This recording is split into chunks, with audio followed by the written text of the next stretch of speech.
She'll serve her sentence and get free and be walking the streets of society. I will be watching and being very careful when and if that doesn't happen, because I feel like that there is potential for Cammie coming after me. If my sister were to come after me in revenge, I would not hesitate in pulling a trigger against her. This is me and my middle sister, Cammie. There was exactly 3 years between us. The bond was developed very early on because I adored her. She loved to get in the bed with me and us have a playtime. I would make her giggle. I would tickle her belly. It was a wonderful time in my life, and I hope in hers, maybe it's not remembered, but it's still in there somewhere. We grew up in Marion, North Carolina. I'm the oldest of 3 daughters. As Cammie got older, she would come to my bed when she had a nightmare, and I'd snuggle her up. What's wrong? You have a bad dream? I can remember lots of times reading to her. Once upon a time. And I can remember her looking up at me as I read to her. Certain things kind of stick in your head. That does, that sticks. That little smile. Because it was just so sweet. I wish you could see it in my head. She had the cutest little smile.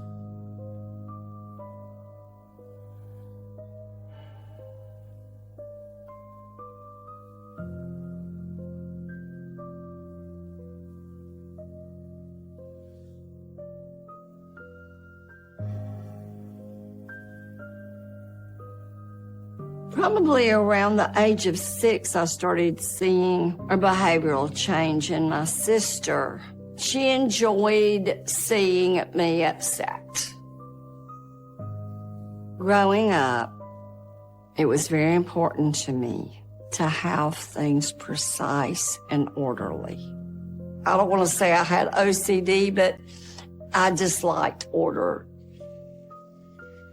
I remember one time in particular where I got very upset with Cammie for holding her elbows out after she washed her face, because water would roll down her arms and get all over the sink and floor.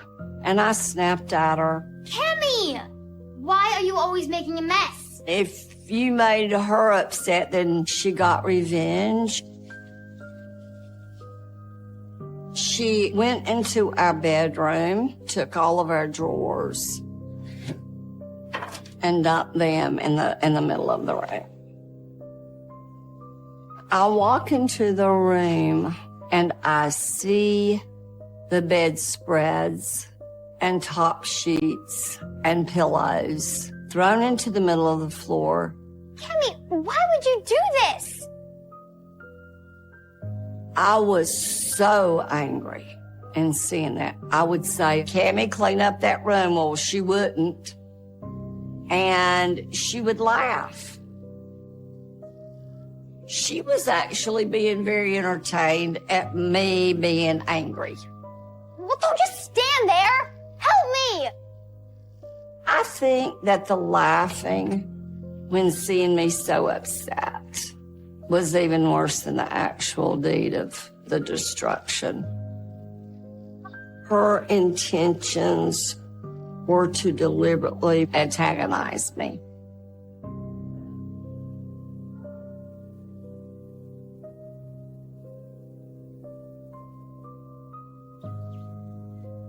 Cammie took pleasure in eliciting responses. She loved to see me cry.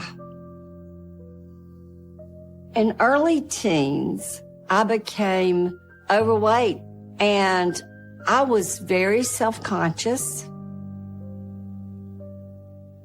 And if she caught me standing in front of a mirror, she would attack that Achilles heel that caused me great distress. I was one day looking in the mirror and she came in the room and started laughing and going, just look at you. Look at you. Look how fat you are. It was awful. And she just kept on and on with it. And I think that did probably reduce me to tears. You're looking a little chunky. How could she say that to me? I would never say that to her. It was joyous cruelty. She knew what she was doing. She knew she was hurting me. And she was being entertained by that. God, you're disgusting. She enjoyed doing that on a regular basis. She had a distorted viewpoint of me her whole life. And she enjoyed seeing me cry.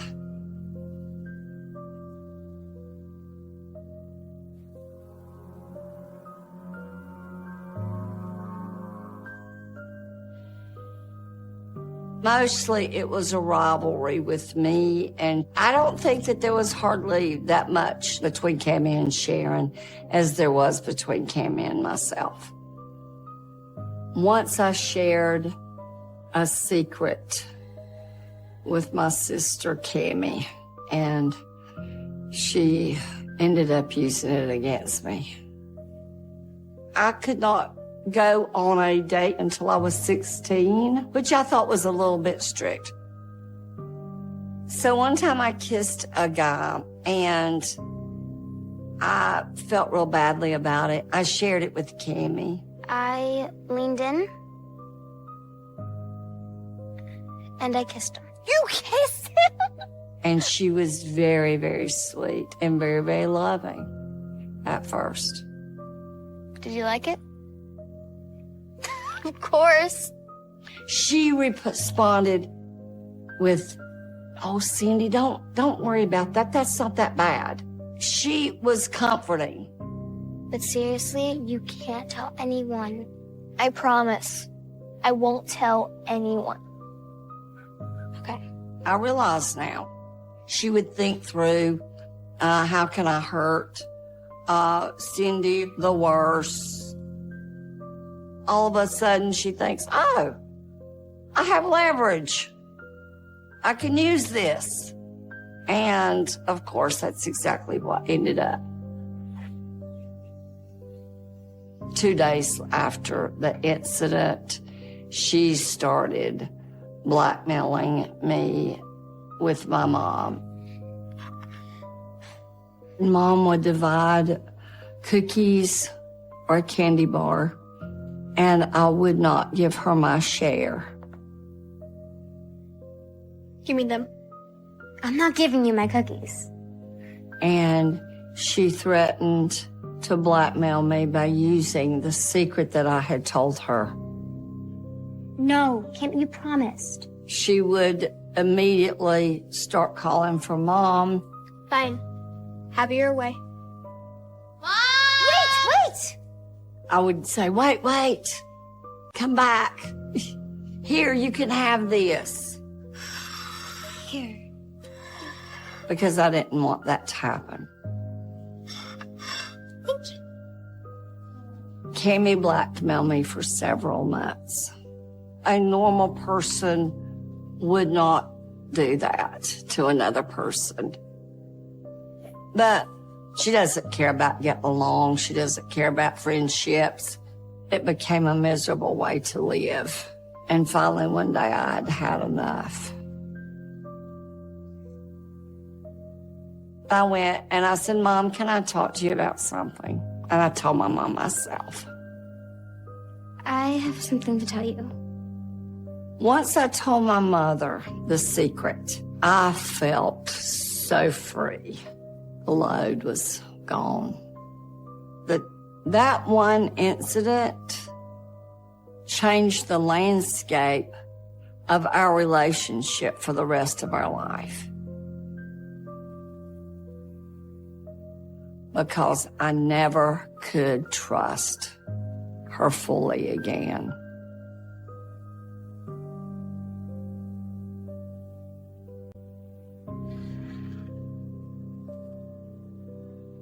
This is a picture of my baby sister Sharon and Cammie and myself.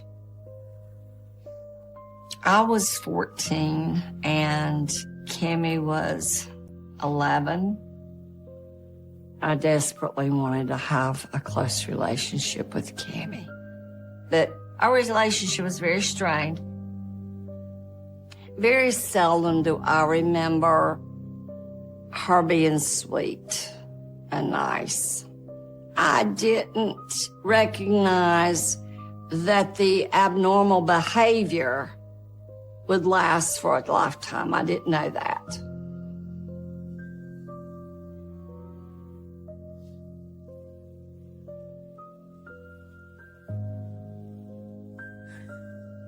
As time went on, we noticed that Cammie became more and more obsessed with revenge. And as she grew older, around 8 years old, she started using weapons. One day we were on the school bus coming home, and I was teasing her about a particular boy that liked her. We got home, and then it started.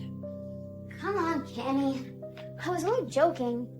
She just decided that she was going to go get a kitchen paring knife. I heard the door open, and I was standing in the living room. What are you doing? And totally unexpecting that she would throw a knife at me, she just took it by the knife part and threw it. And it lodged in my wrist. What is wrong with you? It was like very, very bloody. I was trying to stop the bleeding. You could have killed me. She walked by like, that's what you get. That serves you right. Did not say, oh, I'm sorry. Just walked on by and went on her merry way. There was no remorse, but I think satisfaction. I really think satisfaction. When I told Mom and Dad that, she got 25 licks with a belt. But sometimes after a spanking, Cammie would laugh just to show that it didn't and wouldn't affect her. She would act like nothing happened. No one or not anything could affect that resolve that she would be in control.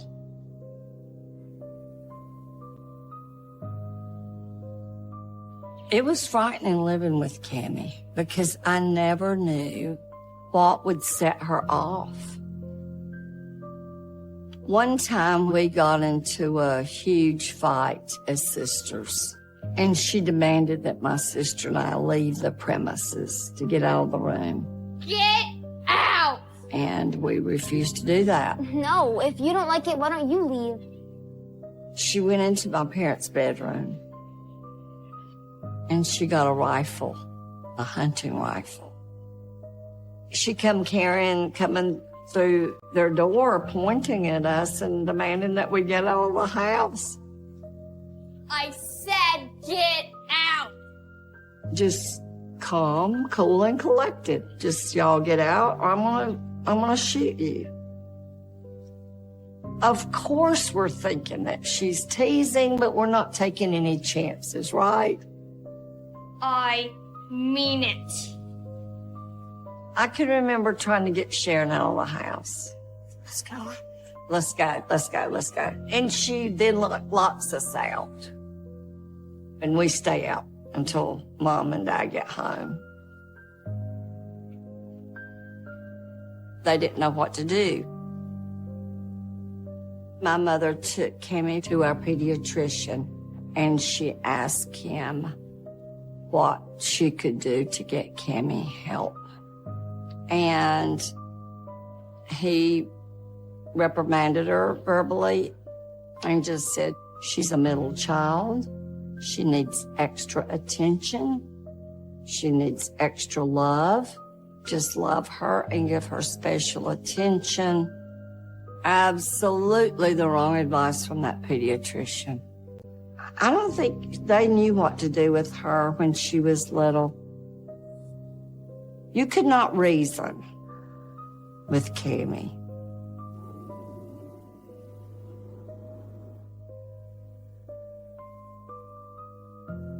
It wasn't that I hated her. You just don't want to have a relationship anymore. And there was times when we were teenagers that were good. Cammie was 21 or 22 when she got married.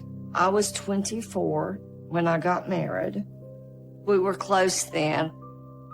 Well, close enough to the only time that we really saw one another was like Mother's Day, Easter, was just your normal, see you later, hello, how are you, kind of thing.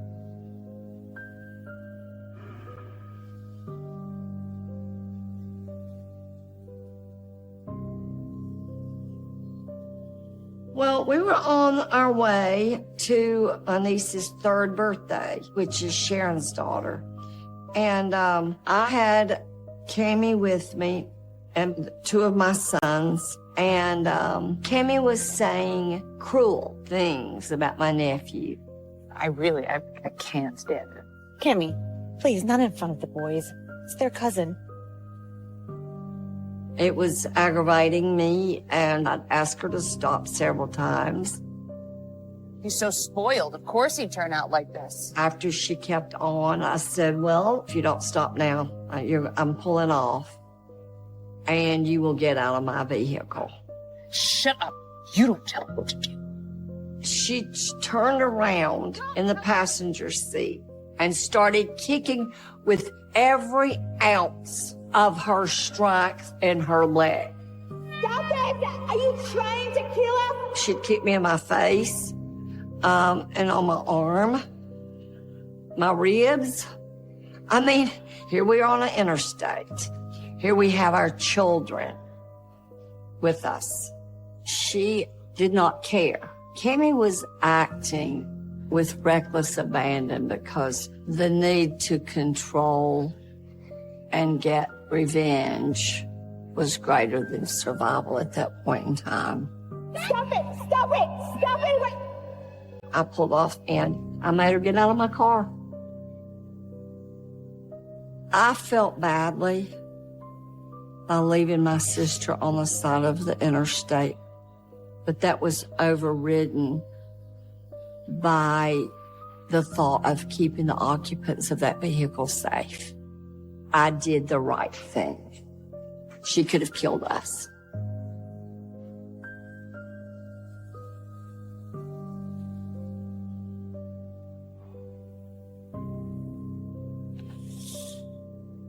All right, this is my sister, my dear brother-in-law, Terry, and they are in France, maybe on their honeymoon. After the divorce from her first husband, Cammie met Terry at the Department of Revenue in Raleigh, where she worked as well. Their relationship mostly was volatile, but there were times like this where you could sense some fun loving. It's wonderful to see them like that. She looks genuinely happy.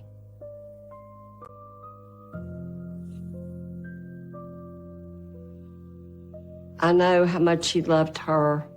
I'm not sure the other way around.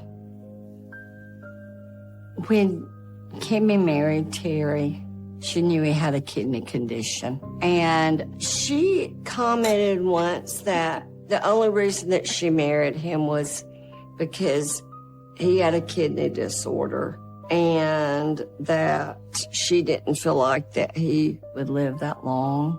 I really like him. Yeah. We'll see how long it lasts. And that he would have good insurance. I cannot remember exactly my response, but I do know that I would reprimand her. If I'm lucky, he won't last long. It's not right. It's insanity. That's evil. That's a terrible thing to say. I'm surprised that it slipped out. I don't think that she intended necessarily to reveal that. Maybe she did. Maybe she liked the shock factor. It was a very Kimmy-like thing to do.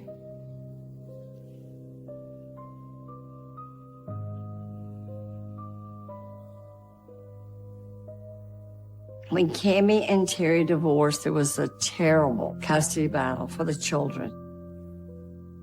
Terry and I started talking about it. Terry thought that Kimmy had broken into his apartment because little things would be altered. He noticed that his underclothes drawer had been tampered with, and his medicine cabinet had been tampered with. He needed medication daily.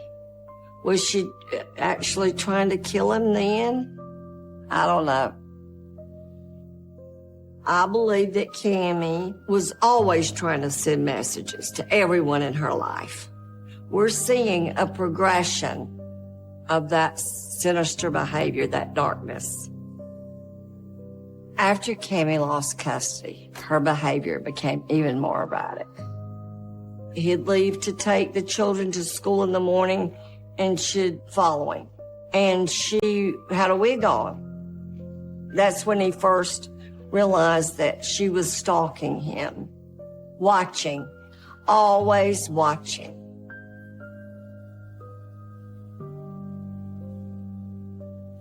When Kimmy lost the children and Terry became their full guardian, she blamed me and said that I had paid off the judges and paid for his lawyers. Of course, that wasn't the truth at all, but that was what she believed. Kimmy had a seething rage that was directed toward me because she thought that I was directly responsible for her losing her children. She never openly threatened, but there were several times that Kimmy had called me, making reference to things she wouldn't have known about unless she had been stalking me. You're not scaring me. Stop calling here. And sometimes at night, I would get this eerie feeling or sensation that someone was watching me. I immediately shut all blinds and locked all doors. It's like that almost panic. Do it now. I felt like she could come into my home and hurt me while I was sleeping, while I was watching TV. I felt like my life was in jeopardy. I feel like court issues and losing her children really put Kimmy over an edge.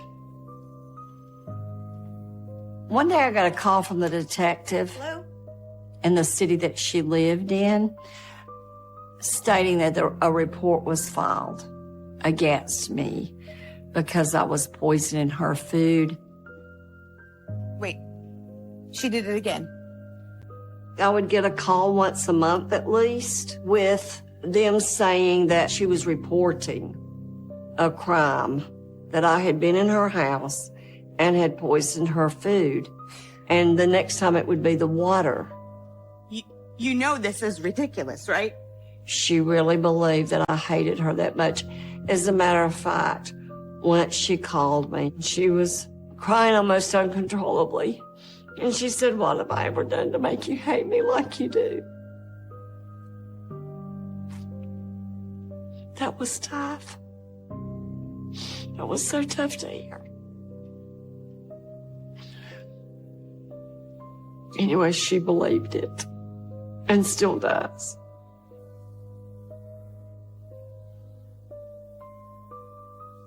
I was home with my family one day for my birthday. Cammie comes in my house and brings me a birthday cake.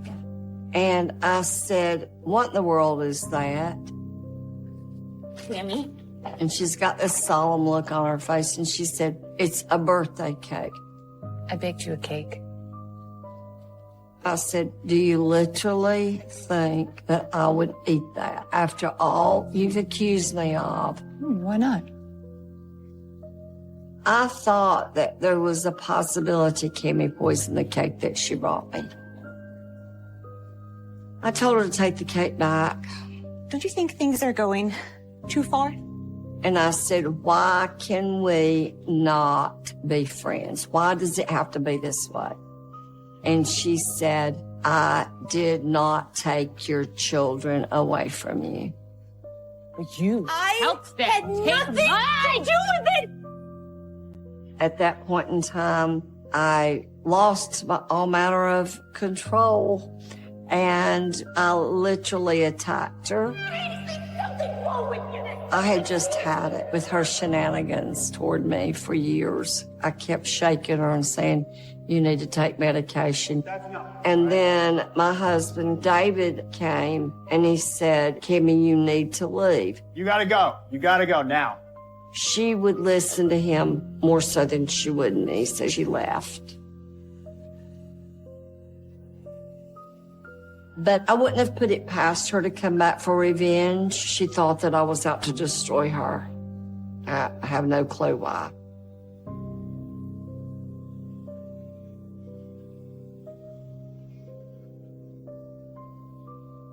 Our last Christmas together, she wasn't invited because she had a restraining order.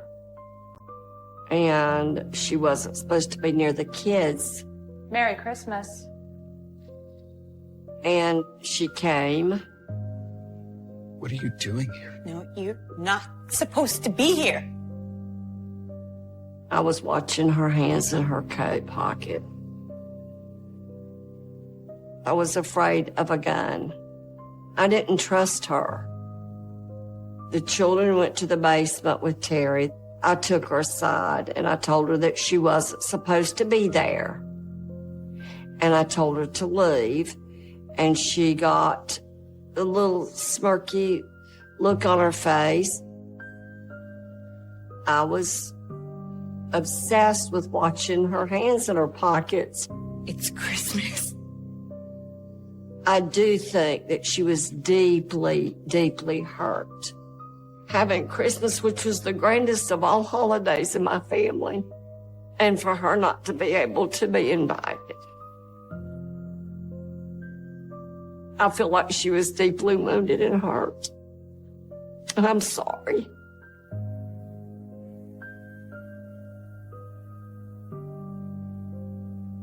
I was starting to be fearful for Terry and myself. His life could be in trouble. One day, I had ice cream with Terry, and I said, "Can I talk to you about something?" And he said, "Sure, sis, what's on your mind?"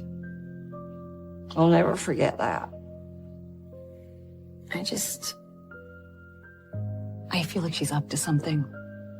I said, "Terry, you know both of us are in danger of being killed. Cammie could come after us, either one of us."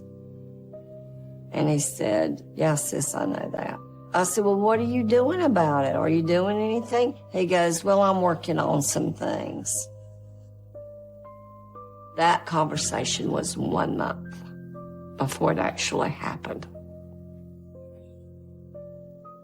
On March 24th, 2006, I was at home. And I got a call. Hello? It was the detective. And he said, I need to tell you, your sister has shot your brother-in-law.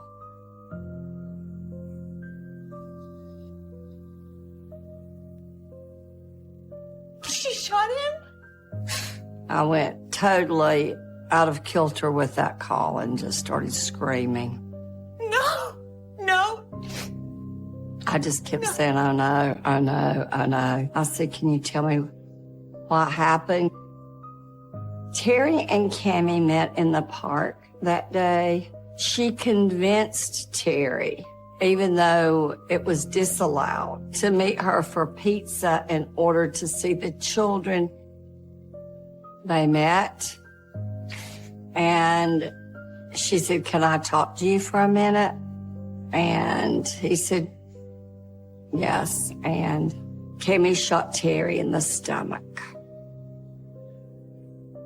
Were the kids were there? I am believing he thought she would never do this in front of her children. Oh, no. She went back to be with the children, telling them that everything was going to be okay, that Daddy was going to be fine. The children were 8 years old and 6 years old. I felt pity for the children. It's almost like in your own ears you can hear the shot ringing out. I can almost see them as they saw their father fall. I don't think that Cammie meant to kill him. She was planning on scaring him into submission. No.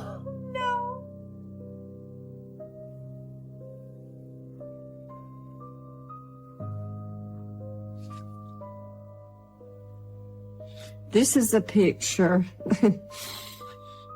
of my precious, precious brother-in-law and his children.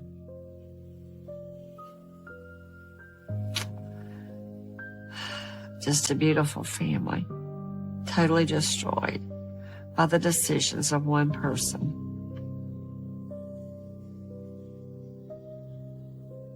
I was much closer to Terry than ever I was to Cammie. When Cammie shot Terry and he died, I was devastated with the news that he was gone.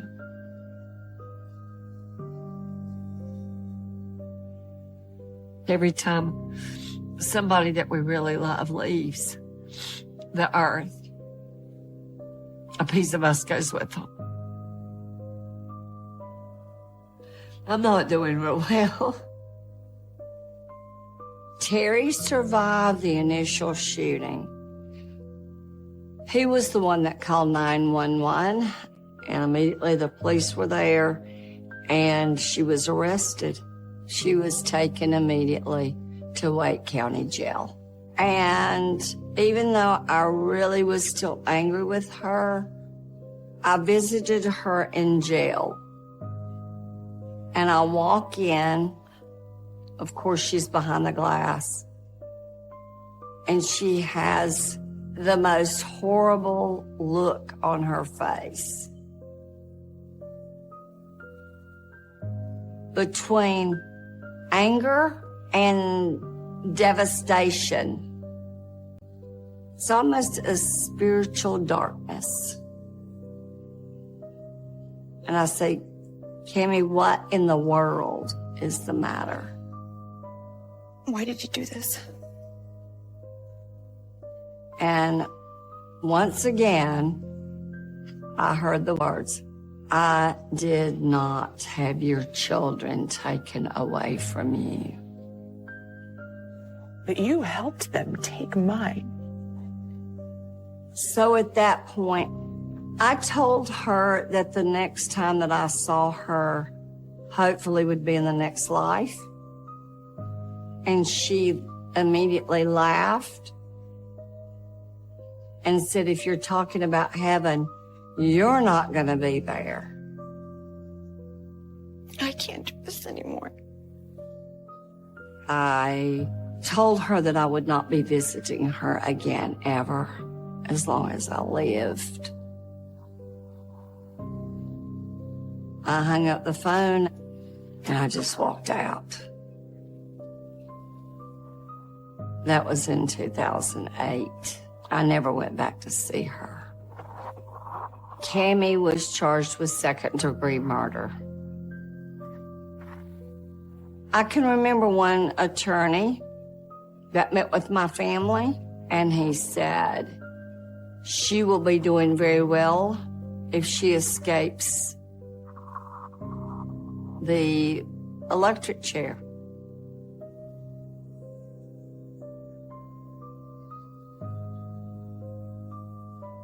I didn't feel like that was enough.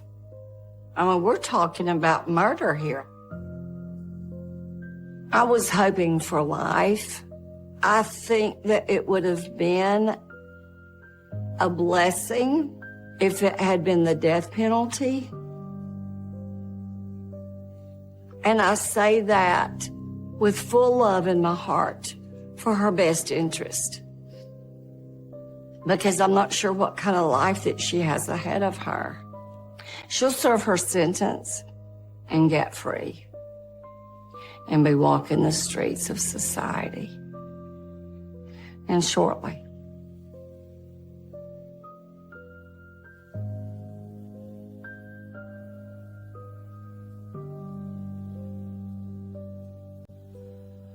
I feel like that there is potential for Cammie coming after me. I'm not scared for Cammie to be released from prison because I'm prepared. As soon as she's released, I will get a restraining order. But I also got concealed carry, and I will carry if that day happens, all the time.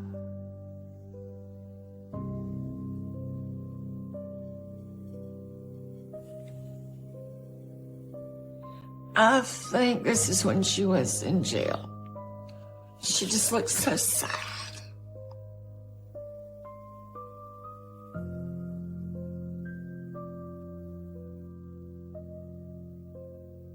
I'm sorry for the pain that she's brought to people's lives.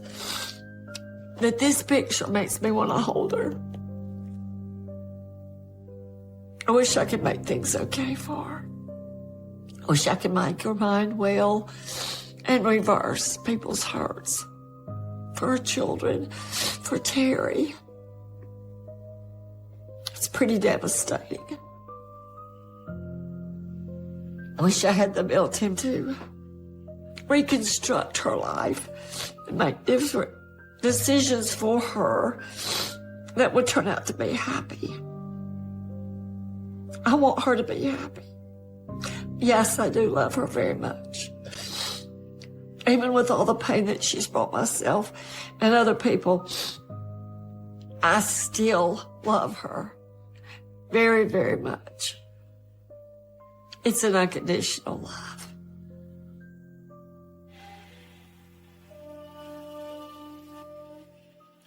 I wish you could have believed I never meant any harm for you.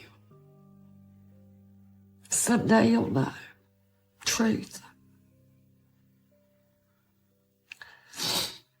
Someday you'll know truth.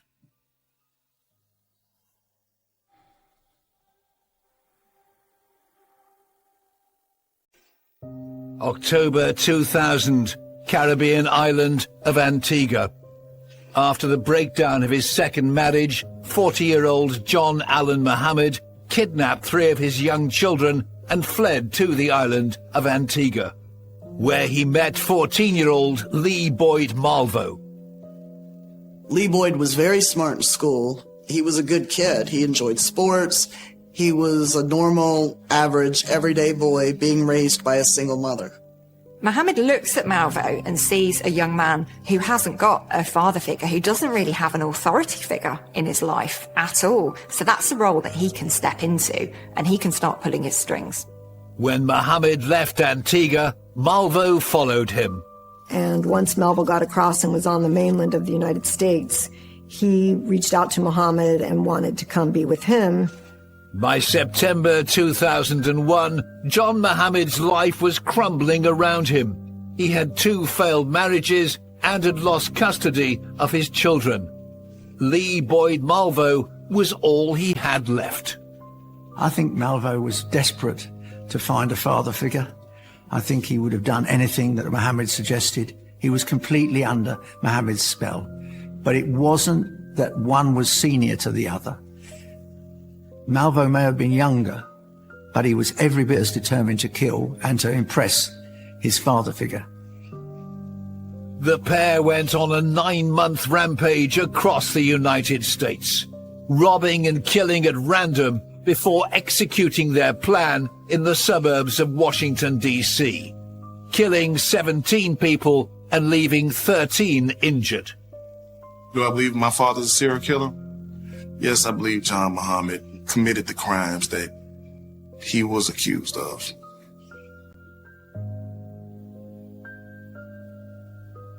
These killer stories begin in 1960. John Allen Muhammad was born John Allen Williams on December 31st in New Orleans, Louisiana.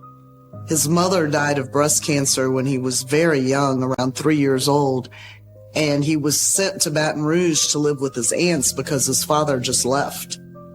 His aunts had several children, and John and his 2 brothers and 2 sisters were raised by them in Baton Rouge. John Muhammad's family was expected to do all of the chores in the home, so John grew up feeling pretty inadequate from a very young age. In 1978, Williams graduated from Scotlandville High School at the age of 17. He joins the Louisiana National Guard. It gives him a kind of rank, status, a bit of authority, which in many ways appeals to him. He is a man who likes to fit into hierarchies, at least in his early years. At the age of 20, John Williams fell in love with a girl called Carol, and they married in 1981. Welcoming their son Lindbergh into the world the following year. What kind of man was my father? My father was a very stern man, a very, very confident man. He was in the military. He was the type of person, if he said something, you can bet that he was going to do whatever it takes to get that done. After a few years, though, Carol started hearing rumors that John was seeing another woman. And at one point, she went and knocked on this woman's door, who lived in the same neighborhood they did, and saw John sitting on the couch and realized that her husband was cheating on her. John's new girlfriend was Mildred. His wife Carol made the decision to separate from her husband and took their son Lindbergh with her. In 1985, he decides, when his first marriage is collapsing, that he's going to convert to Islam. And I think this means a great deal to him. And a couple of years later, he joins the Nation of Islam, run by Louis Farrakhan. For him, Islam was very significant. After facing disciplinary action, John Allen Williams left the Louisiana National Guard and in 1985, at the age of 25, enlisted in the U.S. Army. In the same year, he was divorced from Carol and moved in with Mildred, marrying in 1988. 2 years later, he was deployed to the Persian Gulf. Williams thrived in the Army, gaining the highest level of expert M16 marksmanship, and was decorated for his service. So you have this period of calm in Williams's life, based in the US Army. And it's as if he's hanging on to the Army as his identity. That is what makes John Williams work. And for a long time, he really remains quite stable. He isn't rushing off. He's not. I think he likes the uniform. I think he likes the identity. And I think he feels that, oh, I mean something now. I amount to something. On April 26, 1994, at the age of 33, Williams was honorably discharged from the US Army. He was now living in Tacoma, Washington State, with Mildred and their 3 children. He starts a couple of businesses, neither of which really work, and they fall apart. And his marriage to Mildred isn't going terrifically well either. They fought a lot, and John was abusive to her on numerous occasions. And their relationship really went downhill. He loved his children. Children were a very big part of what he felt like his role in life was. And so he tried to be a good father to them, and they did have a close relationship. My mother raised me most of my life. Me and my father spent a lot of time talking over the phone, and then we had our summers to where we would meet up with each other. So when I was younger, we went to Washington for a summer. Then my 6th grade year going to 7th grade, I went to Washington and spent the summer with him. On one summer visit with his father, Williams called his ex-wife Carol and told her that Lindbergh wasn't returning home. Carol ended up having to get a court order to get Lindbergh back to Louisiana, and it took that whole summer. During that period, John tried to brainwash Lindbergh. It was just one of those summers that I went down there, and he was telling me things that at that moment that I felt that he knew I wanted to hear, to keep me away from my mother and keep me from going home. In September 1999, John Allen Williams' second marriage to Mildred was falling apart, and the couple separated. 3 months later, Mildred filed for divorce and custody of their 3 children. That is a very big blow to Williams and to his psyche. You've already had this slightly frail psyche, looking for identity. He took some identity from being married with 3 children. He took some identity from having been in the army. But now he really is, in a sense, cut loose. He is on his own, and he doesn't know what to do. So if there is a trigger to the events that were to follow, it is that divorce, because then Mildred applies for a restraining order, making sure that Williams, to become John Mohammed, cannot have any contact with her or with their children. After receiving the restraining order, Williams kidnapped his 3 children and fled to the Caribbean island of Antigua, where an unlikely friendship would have deadly consequences. October 2000, Antigua. John Allen Williams arrived on the island with his 3 children. They were welcomed into the local community, and Williams made a living forging illegal documents. Soon after his arrival, he met and enlisted the help of a 14-year-old islander called Lee Boyd Malvo. Lee Boyd Malvo was born in Kingston, Jamaica in 1985. His mother was Una James. She was not married to his father. His father stuck around for a few years, but then left, so Una raised Lee Boyd by herself. They moved around a lot, sometimes Barbados, sometimes Jamaica, and eventually made their way to Antigua.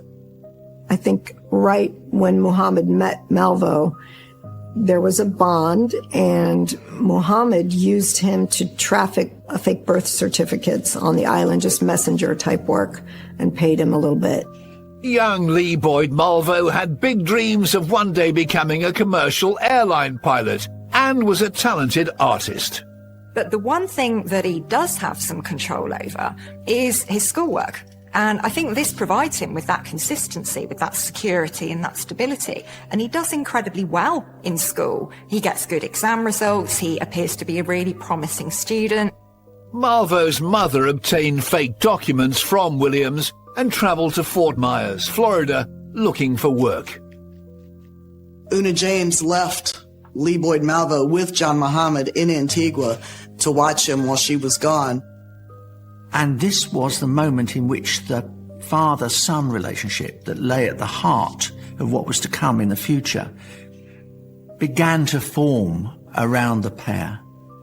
On May 24th, 2001, John Allen Williams, his children, and Lee Boyd Malvo also left Antigua for Florida. Malvo travelled on forged documents. He stayed with his mother in Fort Myers. Williams took his children back to Bellingham in Washington state. While he was gone, Mildred had been granted a no-fault divorce and full custody of their 3 children. The authorities were soon alerted of Williams' return. The children were seized and returned to their mother, who fled to the East Coast and the suburbs of Washington, D.C. Williams, now alone and homeless, moved into a shelter. A month later, Lee Boyd Malvo turned up at the Lighthouse Mission. John and Lee Boyd lived together in a homeless shelter for many months, and it was there that John really began inserting his discipline into Lee Boyd's life. Eventually, John got a place and began training Lee Boyd in the use of weaponry. He started to cut Malvo off from any others who might have an influence over him. And that is a key tactic of coercive and controlling behaviour. You isolate your target from anybody who might criticise the relationship that you have with them. Muhammad did quite a lot of good things for Malvo. He made sure he went to school. In fact, at one point, he registered him for school as his father, actually cementing this concept of him being the father, moulding his new son. In October 2001, in recognition of his Islamic faith, John Allen Williams had officially changed his name to John Allen Muhammad. He encouraged Lee Boyd to also learn about his version of Islam. John took Lee Boyd under his wing. He had kidnapped his own son, Lindbergh, and that hadn't worked out. And so in Lee Boyd, he saw the perfect venue through which to, achieve what he wanted to achieve in life. They start shooting at tree stumps. Malvo is very impressed by this. And remember, he's 16. He's very impressionable. Lee Boyd was actually ripe for the manipulation that John would do with him. John controlled every aspect of his life, what he ate. He exercised him rigorously. John was a master marksman, and he trained Lee Boyd to be a marksman. Malvo's mother, Una James, arrived in Bellingham in December 2001 to see her son. They met at the Lighthouse Mission, but someone had tipped off immigration services. Both Una and Lee Boyd were detained as illegal immigrants. Before he could be deported, Malvo managed to run away and returned to John Muhammad. What was it that turned them from being an older man and a younger boy into what was effectively a killing machine?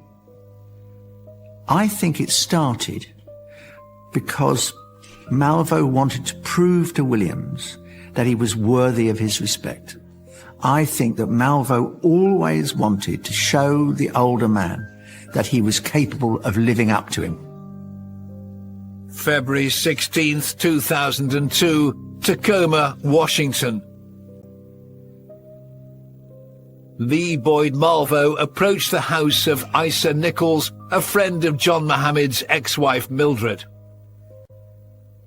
Her niece, Kenya Nicole Cook, was visiting her aunt with her baby daughter.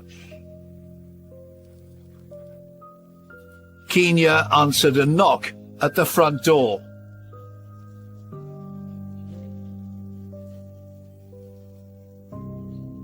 Malvo shot the 21-year-old point blank.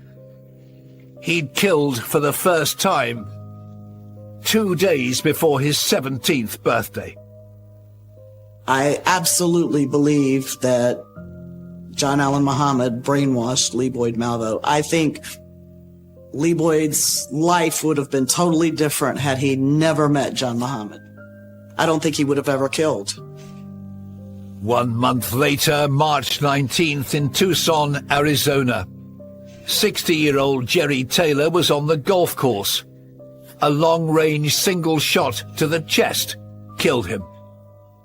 From March to August 2002, there were 2 more fatalities and 5 serious injuries across several states. The first proper killing is almost certainly committed by Malvo as a test from Mohammed. You've got to kill someone so that I can see that you are worthy of my respect. And the first string of shootings, almost all are committed by Malvo.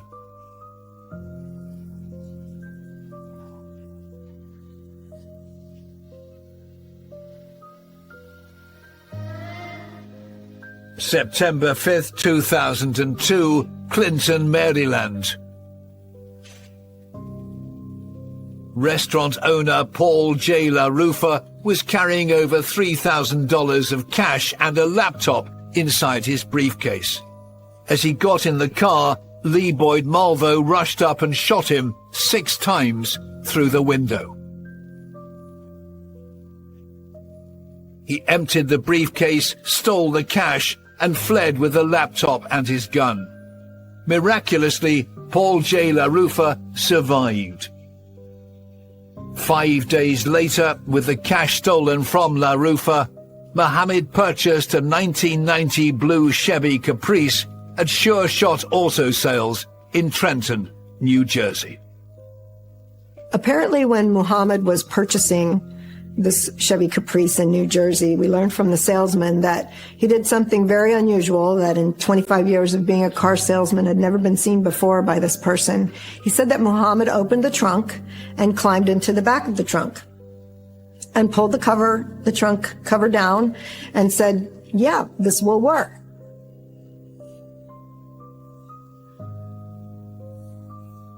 September 15th, Clinton, Maryland.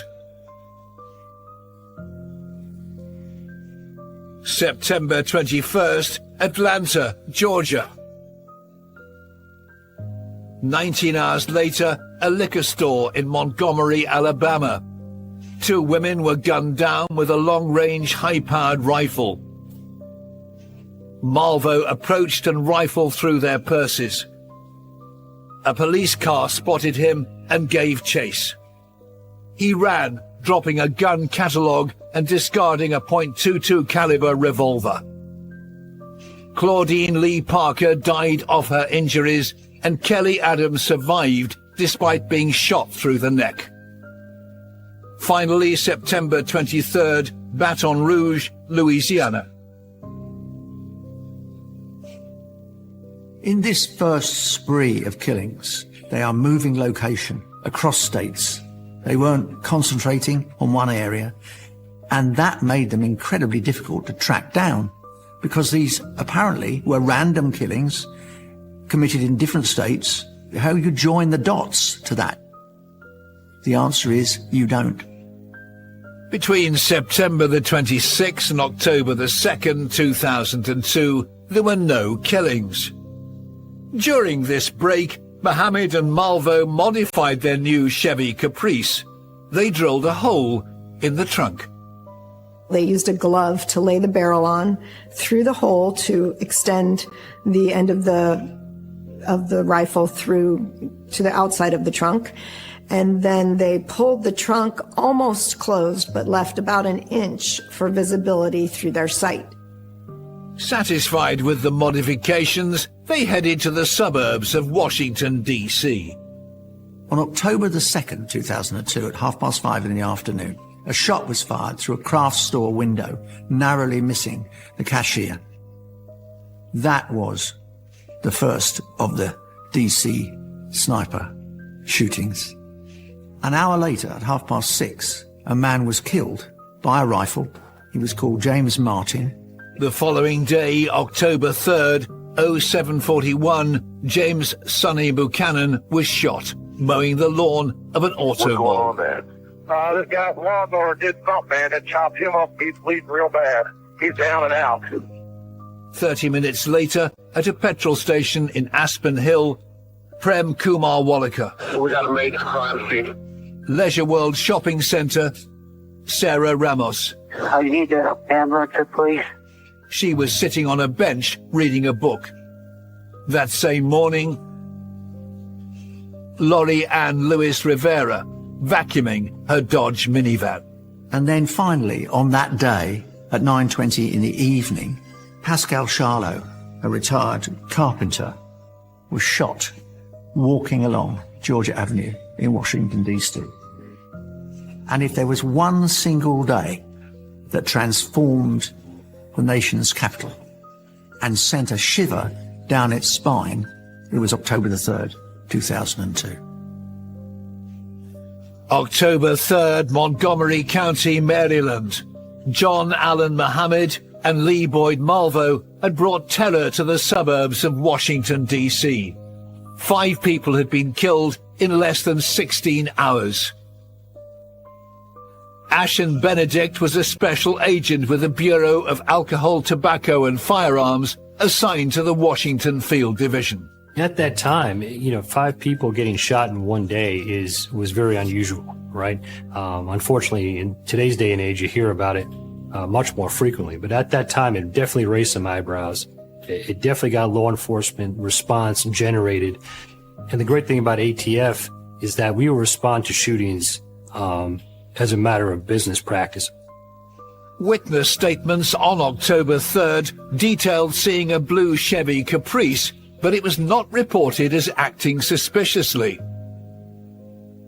On that day at 7 p.m. in the evening, the Chevy ran 2 stop signs near Washington, D.C. and was stopped by the police. John Muhammad pulled over. He had a valid license, he had a valid registration, and he was very respectful and cordial to the officers when they stopped him. These attacks came a year after 9/11, and 9/11 cast a very long shadow over the US. There was a real climate of fear, a real state of anxiety. The nation was on a really high state of alert at this time. So it's almost like the perfect opportunity, this window of time for Mohammed and Malvo to wreak utter destruction. We're going to follow the evidence. We're going to follow the science and the technology. We had numerous shell casings recovered at all these scenes, and they all went to the ATF National Laboratory in Beltsville, Maryland. And so we ascertained very quickly that the same gun was used to fire at different shooting scenes. So that science gave us a starting point. We knew we had one shooter, or we had one gun utilized by several shooters potentially, and that kind of honed in our investigative team. Those bullets that we received had 6 lands and grooves, and they had a right twist on it. And we can measure those land impressions, each one of the 6, and we can measure each one of the groove impressions, note the direction of twist, and come up with a fair degree of accuracy the make and the model of the firearm that fired that projectile. The gun was identified as a Bushmaster .223 caliber rifle, not a weapon usually associated with a sniper. You can go to gun shows and just buy it cash and carry in some locations here in the U.S. The AR style 15 firearm was developed by the military, and it was a firearm they used in Vietnam. It's not an unusual firearm. In the States, most of them, mass shootings occur with this kind of rifle. On October the 4th, the following day to this outrageous attack in Washington, D.C., the pair moved their location. And a woman called Caroline Sewell is shot while she's loading her car. She does, however, survive. Forensic analysis from the crime scene again determined that the bullet fragments came from a .223 caliber Bushmaster. A blue Chevy Caprice was also seen in the vicinity.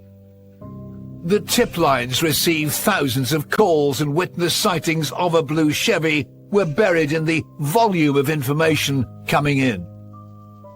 3 days later, on October 7th, Mohammed and Malvo drove to a wooded area close to Benjamin Tasker Middle School in Bowie, Maryland. One of them took a ballpoint pen and wrote on a tarot card depicting death, "Call me God." On the back they wrote, "For you, Mr. Police, code, call me God, do not release to the press."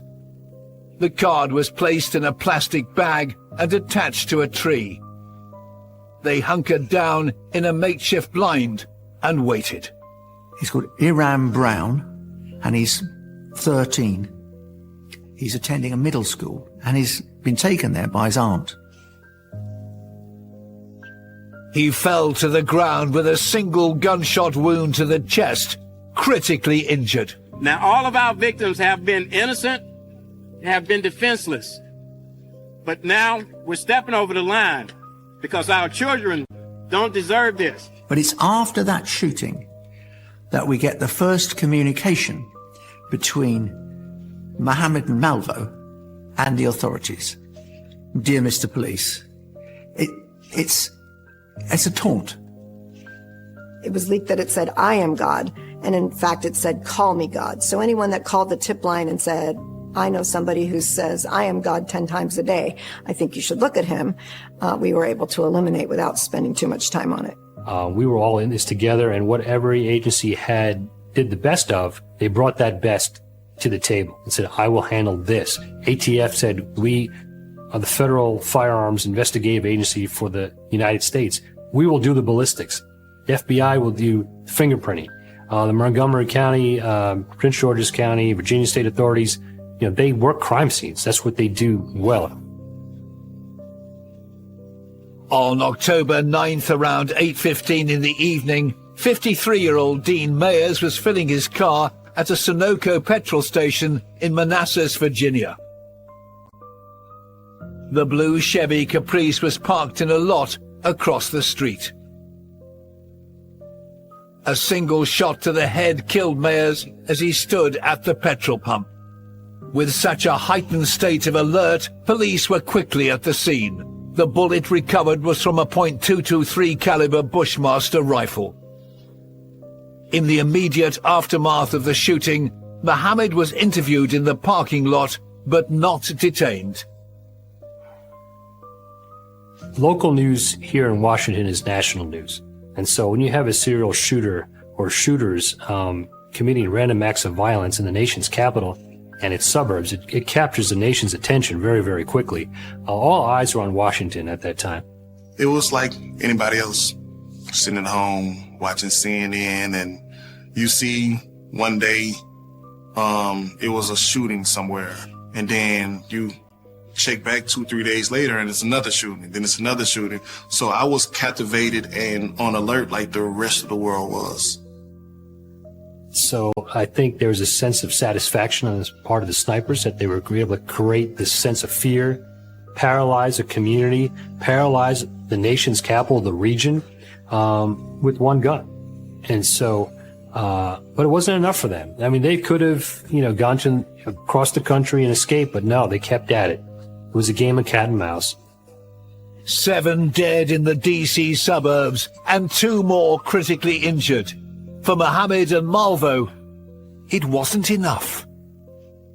John Allen Mohammed and Lee Boyd Malvo's killing spree had gripped the entire nation.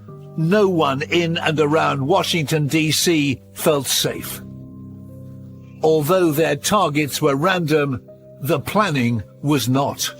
they were killing people close to the exits and entrances of interstates. So as they would shoot somebody, all they had to do was jump on the interstate to go to their next destination, and it made an easy escape route for them. On October 11th, 2002, Kenneth Bridges is shot at an Exxon station in Fredericksburg, Virginia. And at that point, some of the gas station owners on the East Coast begin to erect tarpaulins so that their customers can drive in and fill up their cars without fearing they're going to be targeted by a sniper. That's how big an effect that Mohammed and Malvo have had on the whole area. There was no connection between the victims. The only connection was between the shootings themselves, the ballistics, the evidence left behind, the DNA, the fingerprints, the notes. That was the link. October 14th, Columbus Day holiday. 47-year-old FBI analyst Linda Franklin was shopping at a Home Depot with her husband. From across the street, Malvo trained his sight on William Franklin. At the last moment, he switched targets and pulled the trigger. And she had her head blown off in front of her husband, literally. And that reality and just the whole emotion of the gravity of that and the sadness, I mean, the 911 call that Mr. Franklin made immediately following Linda Franklin going down is chilling. And I will never get that out of my head. No one was standing around. Folks were definitely on edge and not looking to make themselves a target. But the streets were just shut down. And the amount of traffic in the Washington region is pretty heavy on a normal day. But when you start shutting down roads around crime scenes and on the Beltway, it comes to an absolute crawl. After the shooting of Linda Franklin, Mohammed and Malvo laid low for 5 days. During this period, the task force caught a lucky break. A fingerprint taken from a gun catalogue found at a crime scene in Alabama on September 22nd was a match to a print taken by Immigration Services in Bellingham, Washington state. This information coincided with a call to the tip line from a Bellingham resident called Robert Holmes. An Army friend of John Allen Williams who said, I think this could be my friend and my coworker in the Army. And he gave us that name. And he said, incidentally, he's recently been traveling with someone I think is about 17 that he nicknamed Sniper. The National Motor Vehicle Title Database also revealed that John Allen Mohammed had purchased a blue Chevy Caprice on September 10th, 2002 in Trenton, New Jersey. It was very specific. We had linked the shootings to the robbery down in Alabama. The forensics information came in, the DNA came in, the fingerprints came in. We were able to put that all together and realize who we're looking for. So now we had concrete information on the suspects and the vehicle we're looking for. So that happened in a blink of an eye, where we went from casting a wide net to now we know who we're looking for. We're fishing with a spear.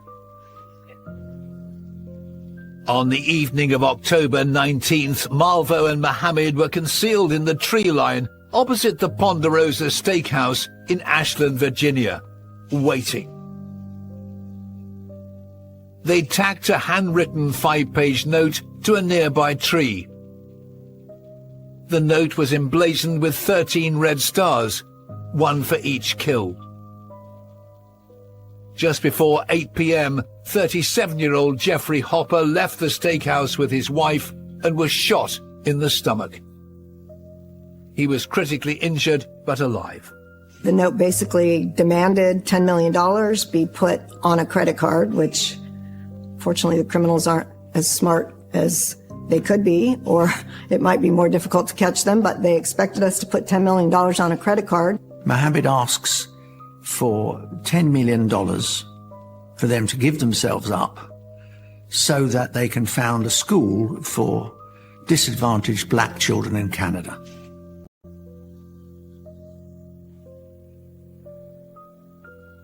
On October 22nd, Mohammed and Malvo waited across the street from a bus stop in Montgomery County. Another note was positioned in plain sight. At 05:58 a.m., a bus driver was about to begin his daily route. A single gunshot to the chest. He died standing on the top step of his bus. His name was Conrad, was his first name.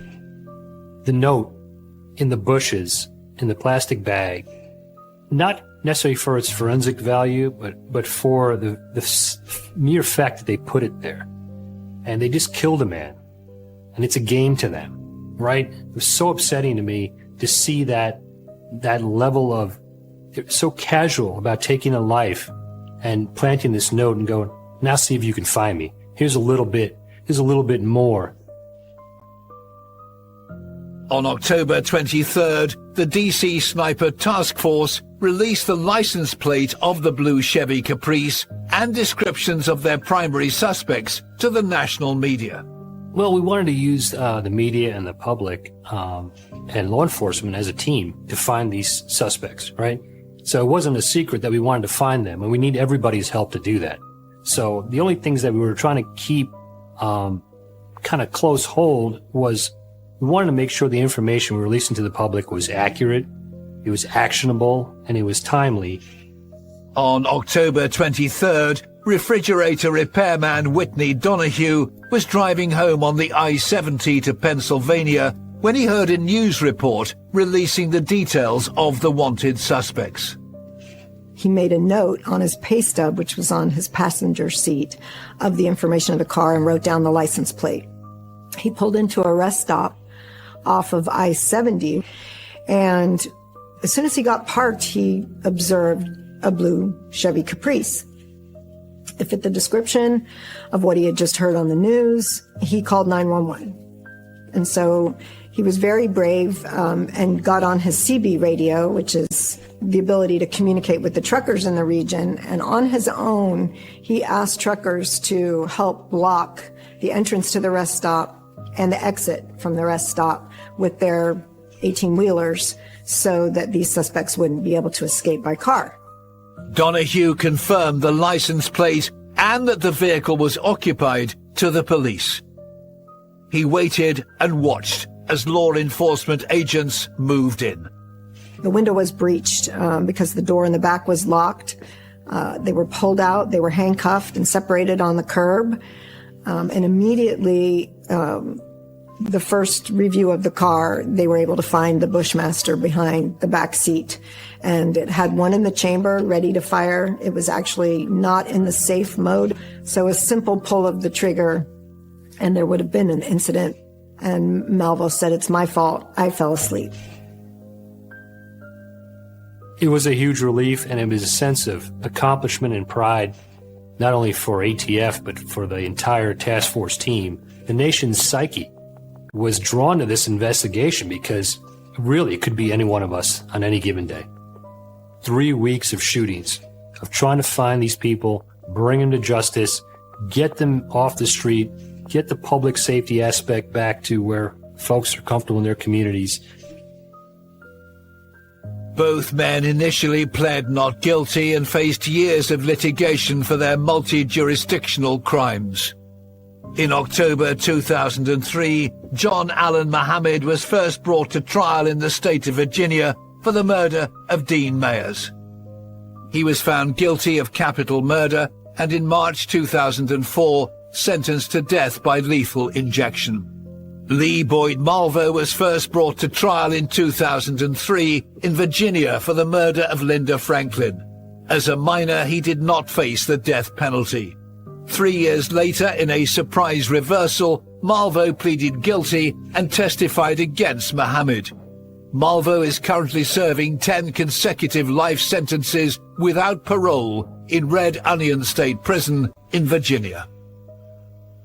I don't hold him as responsible as I hold John Allen Mohammed, because John Allen Mohammed took a teenager who did not have a father from his home, and he manipulated him, he brainwashed him, and he trained him to be a monster. There isn't an ounce of me that thinks that Malvo was brainwashed by Muhammad. I think that he was all in, and I was a very willing participant. He was calculating and smart on choosing targets, and the teamwork was obviously very successful. The prosecutors in Muhammad's trial insisted that perhaps the motive was that Muhammad wished to shoot his ex-wife, second ex-wife, Mildred, and he was using these shootings around Washington as an excuse. I've never believed it. I don't think it's true. How could the person that at one point in time I looked up to commit these type of crimes?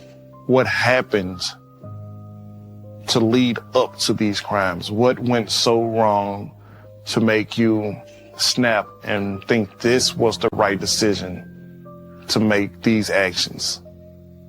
On November 10th, 2009, at Greensville Correctional Center in Virginia, John Allen Muhammad was executed by lethal injection. At 9:11 p.m., Muhammad was pronounced dead.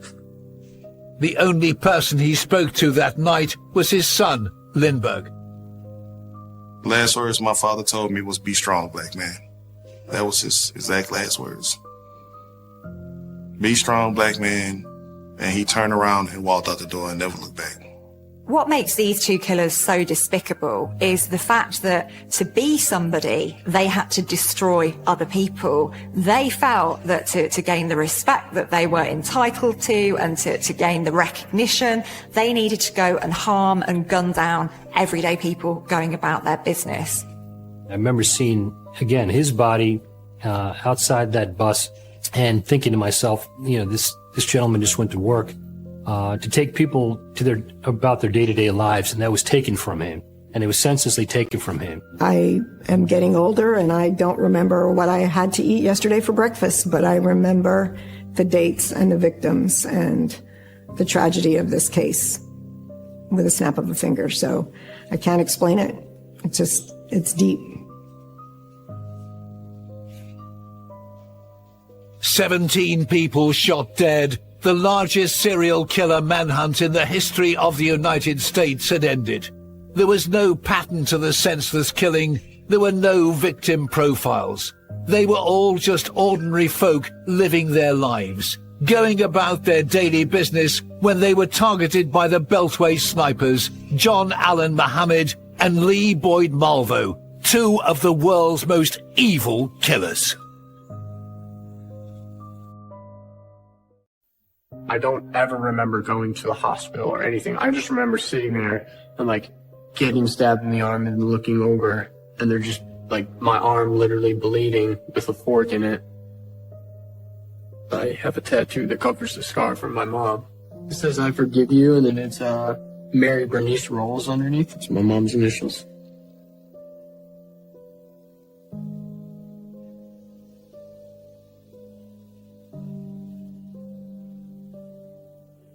Mary Rolls sobbed in court. Alice Jenkins showed little emotion as they heard the long list of charges they were about to admit to. I have had cold-blooded murderers stand in front of me, rapists, child abusers, burglars, drug traffickers.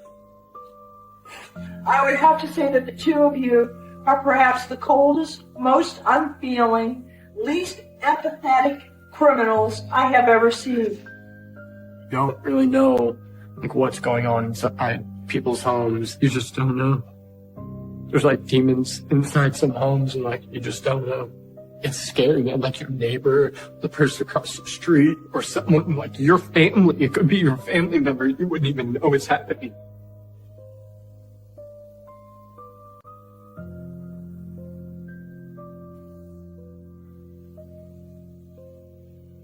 My mother's name is Mary Rolls. From age 15 to 21, she had 6 children. The furthest back I can remember is 1997. I was living with my mom and my brother Tyler, my sister Marissa, my brother Daryl and Danny, and Caleb had just been born. She was like a really good mom. There's early photos of us like going to Chuck E. Cheese and stuff like that, and like just being kids. Before Alice, my mom treated us pretty good.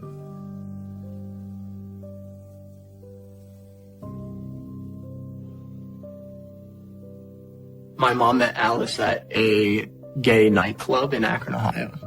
And then the next thing I know, we're living in a new house with just Alice.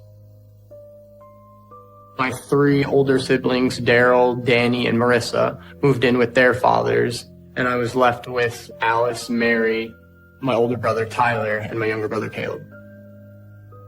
And for a while, everything seemed okay, but Alice saw herself as the boyfriend, the man of the house.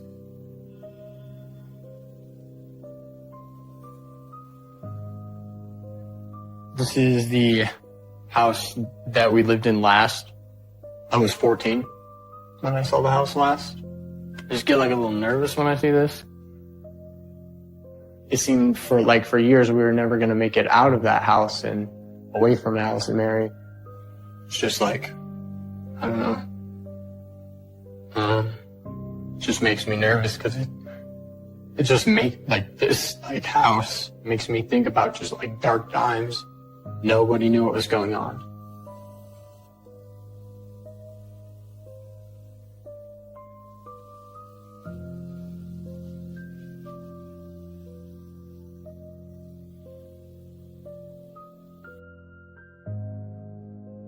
At first, Alice treated us pretty good, pretty kind. But over time, she kind of got jealous of the attention that Mary was giving us. Alice began to separate us from our mother and tie us to the bed when she went to work. Get on the bed and lie down. Tyler and I were both put in the same room in the beginning. 2 twin beds side by side, essentially. And she would tie us by our wrists and our ankles to the bedpost. So we would essentially be strung, laid out so we couldn't roll over or move around. Alice was never aggressive with it. She was just very quiet and very stern and just wanted to handle business and be done with it. And Mary was taking care of Caleb most of the day because he was still a baby at the time. So I didn't see much of Mary. Stay here and be quiet until I get back. So we'd just be in a room tied to beds, Tyler and I side by side. I didn't really understand what was going on. It scares me more now, as an adult, than it did when I was a kid. I didn't really understand it then. I was just so young and just seemed normal.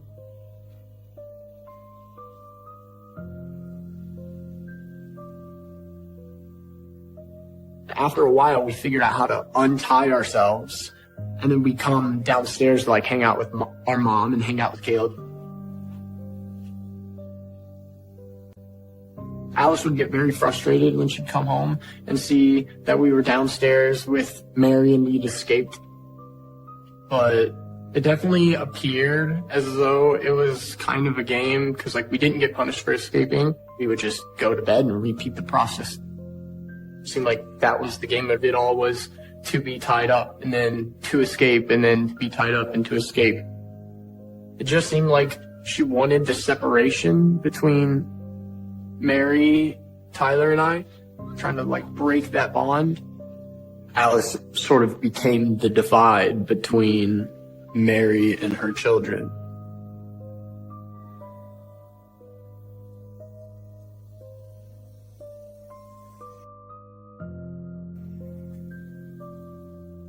When we would escape during the day, she would come home and we would be doing the same thing, just on the couch, hanging out with Mary, trying to spend time with our mother. And one day she just separated us into separate rooms.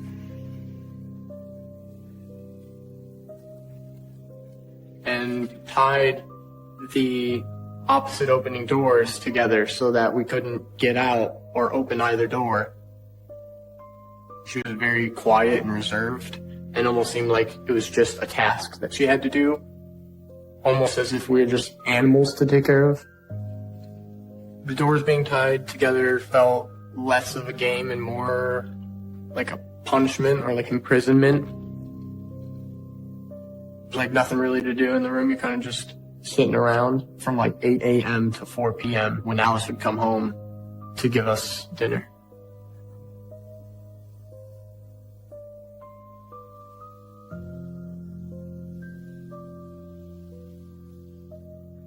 There's just no word to describe the emptiness of just feeling like you're all alone, like trapped in a space for an extended period of time, and there's no way to track time, and you're just there by yourself. There's no one there to talk to. You're kind of just like left in your own head, left to your own thoughts. Tyler and I liked banging on the walls and making music. That became a way that we would like talk to each other as well, just like tapping on the wall. Even after dinner, we were still taken to our rooms and the doors were tied together so that we were just left alone in our separate rooms at night.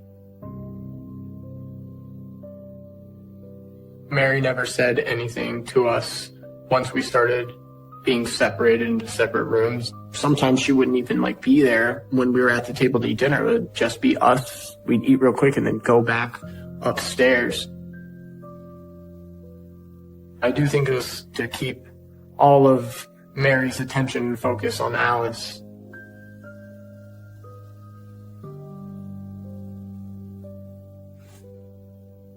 Alice's behavior slowly got worse, and she started withholding food from us, essentially starving us. Up until this point, Alice would let Tyler and I out of the room. Most of the time, we would just have Captain Crunch or something for breakfast, just a little cereal. And then for dinner, the majority of what we had was mac and cheese and hot dogs. But I just remember one day her coming up and opening the door, and I'm sitting there and she just has a paper plate with a half a peanut butter sandwich on it. That was our dinner. Like half a peanut butter sandwich didn't seem enough for a dinner or to last you through the whole day. You eat your sandwich, and when you're finished, you go right to bed. I just thought it was just like a snack or something until it started to become routine where she wouldn't let us out. It went from having dinner downstairs and breakfast downstairs to like just eating in the room all the time.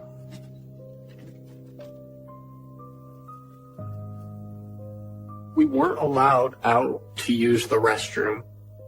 That's when we started using the corners of the bedroom.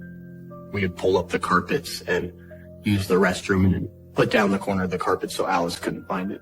And we did that for months and months. It's just crazy. It's very animalistic. No one should have to survive like that. I was not able to talk to Tyler during that time. I assume he was getting the same food I was, but we hadn't seen each other for 10 to 11 months at that time. At that point, it's almost like the days all connect because everything's the same.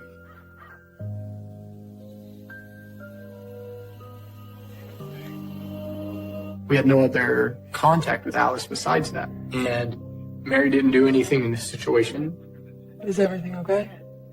They're fine. They're just having dinner. Mary should have called the police in this situation, or called CPS, or called a family friend, or her parents. She could have just walked out. She didn't stand up for her children and defend us, protect us like you're supposed to.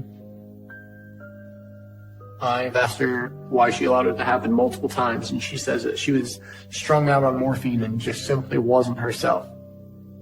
But it's not supposed to be like that. She failed. She should have just left.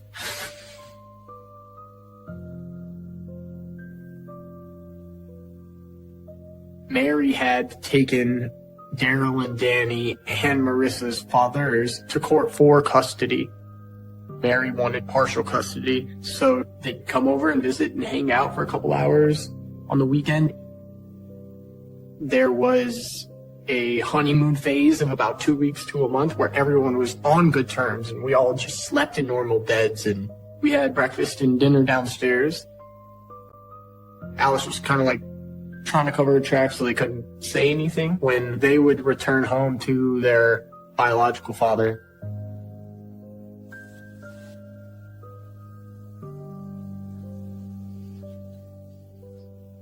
One day we're just woken up and we're dressed in very minimal clothes, like shorts and a t-shirt. Now I'm just like being walked somewhere with Marissa. And we'd never been outside at that point.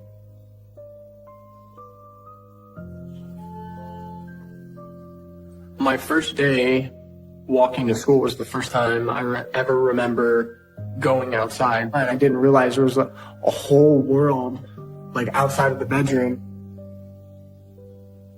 Alice is standing on the sidewalk in front of the house, watching Marissa walk us down the street to the elementary school. I didn't understand what school was even. We were all very unequipped to even be in public at the time. We couldn't read. I couldn't tie my shoes. We weren't potty trained. They were literally sending wild animals to school. But don't remember any of the teachers asking any questions about my size or my malnourishment or showing any concern. And I don't remember ever telling anyone at school either.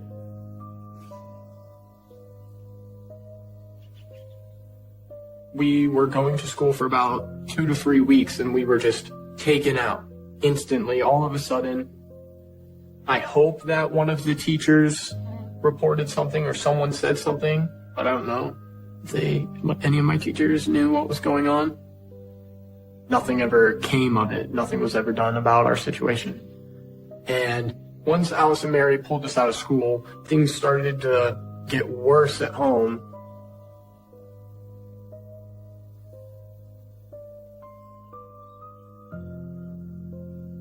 It was about a week or two after we had stopped going to school and we had seen kids out on the sidewalk coming home from school.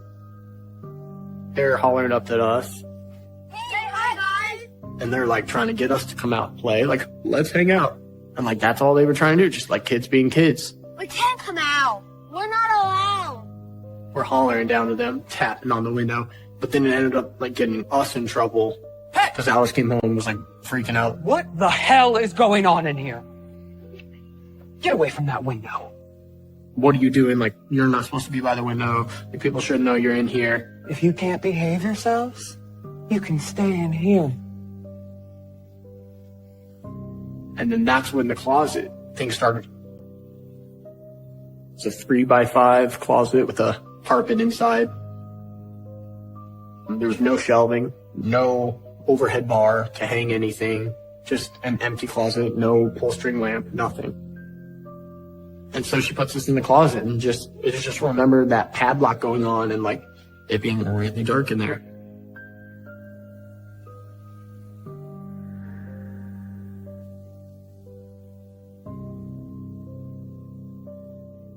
First time that Alice put us in a closet, I thought it would be a one-time or just like a short span punishment, but it just ended up being continuous and ongoing. In the beginning, the closet door was just getting locked. And then over time, a large brown dresser was acquired. And they would take that dresser and put it in front of the closet door so that if she ever forgot the lock, which she did a couple of times, the dresser's there. For about 3 years, we were spending periods of time in the closet, which is complete dark. Like there's no light except for the light that comes underneath the door. And we would get fed super sporadically, not let out for breakfast, not let out for dinner. There was no regular schedule. Alice came in whenever she pleased to feed us.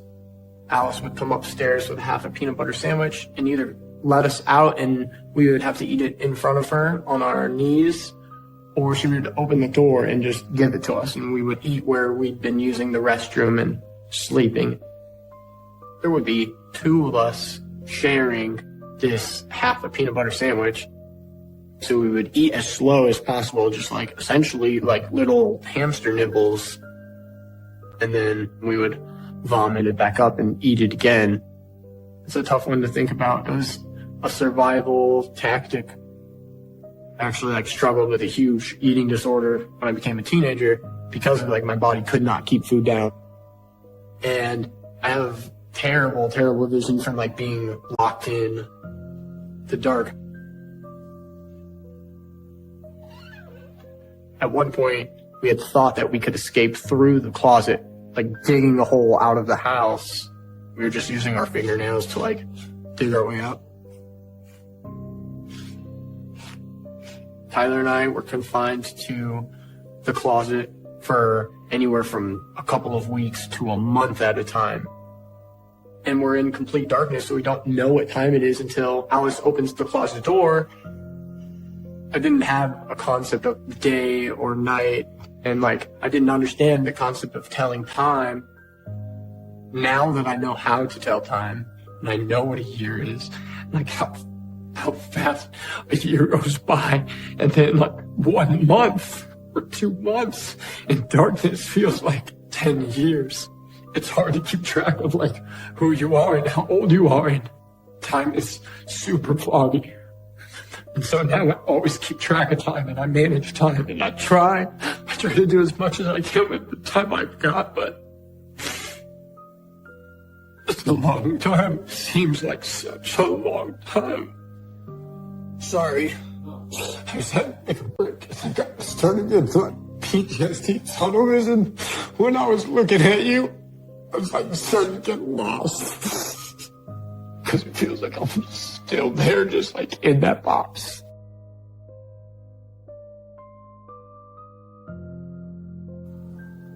This is the closet, the 3x5 that we were in. And Tyler and I would just share this space.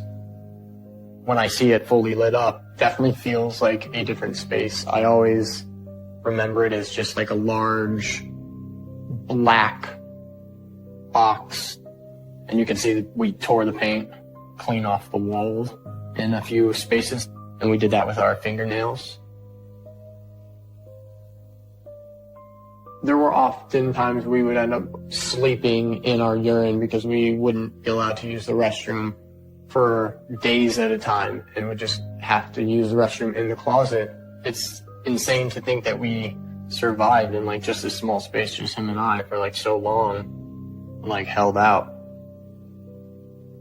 It's just crazy to think that Alice could have put us into an environment like this for so long.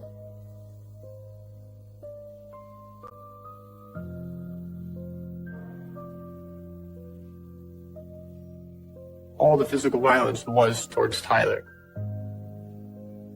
It started with him getting kicked in the groin, and then him getting kicked down the stairs. Alice just had a lot of hate for Tyler. Tyler and I would be in the closet, and we would be too loud for Mary and Alice while they were home, just by talking. Anything that disturbed Alice's time with Mary earned you a spanking. You can hear her steel-toed boots that she wears coming up the steps. It would sound incredibly heavy and ominous and dangerous and aggressive. She's coming. That became like the notorious sound, just pounding. The second you hear her hit that bottom step, it's like, be quiet, don't move. If she can't hear us in the closet, maybe she'll forget we're here. You know, I can hear you all the way downstairs. She would essentially call us out of the closet and force us to get down on your shins and knees and look up at her because she wants that power of people below her. Get out here. Now. She would spank or whip him with the belt. It became like less about like getting fed and more about just like surviving. I would have rather died of starvation than him gotten beat a couple times. Yeah, and I have talked, he just feels like he was treated like a slave, and that wasn't fair. I would do it all over again just to prevent all of that.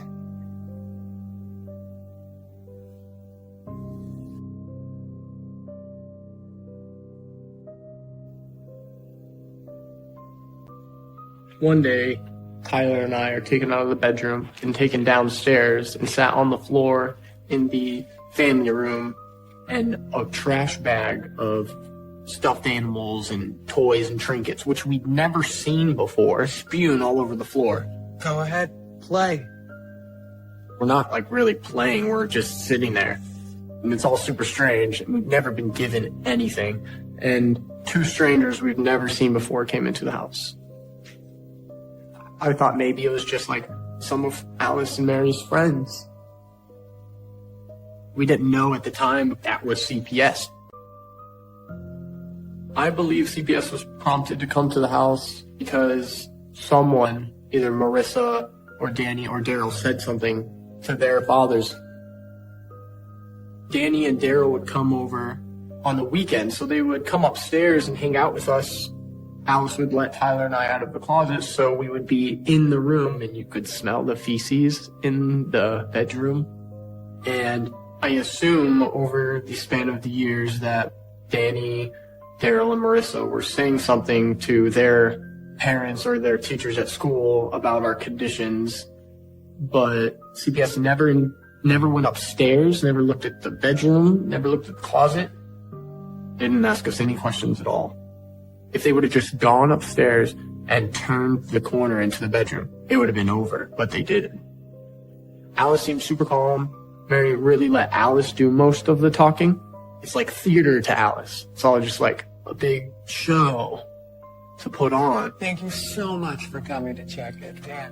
When they left, Alice packed up all the stuffed animals and the toys right back into the garbage bags that they were in. And we were taken right back upstairs and put right back into the closet. Once Alice had that first CPS visit and they walked out the door, she knew she was golden. She could get away with it.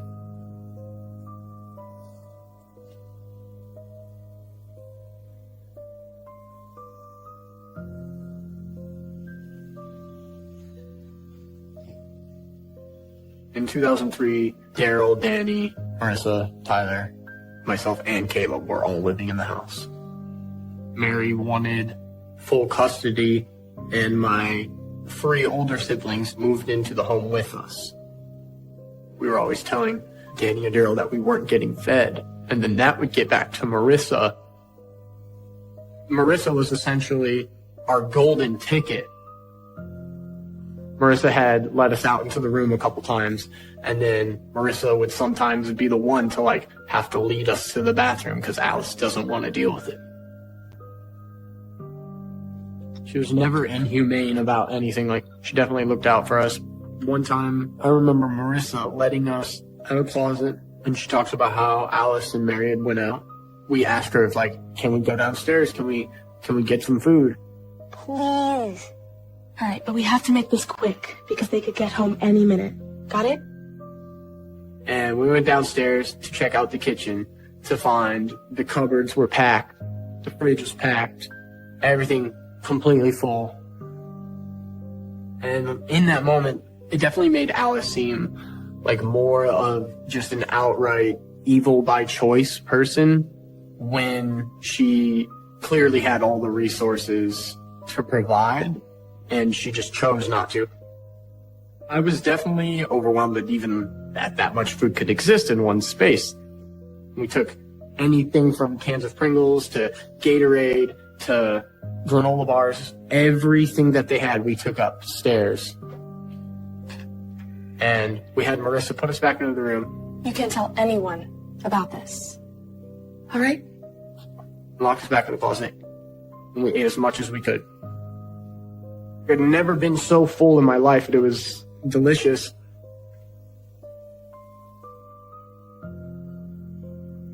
And when Alice got home, she was furious, absolutely furious.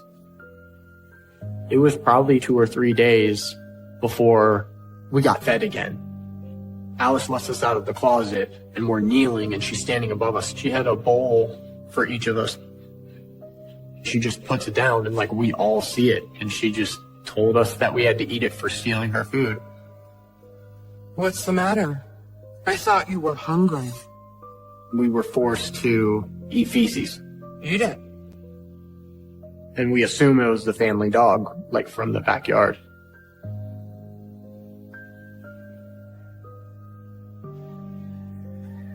sometimes I think about, like, I didn't have to do it. Like, they didn't have a gun to my head, but, like, I just felt so trapped in that situation.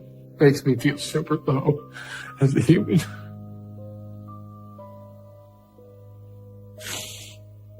It just still takes a toll on me today.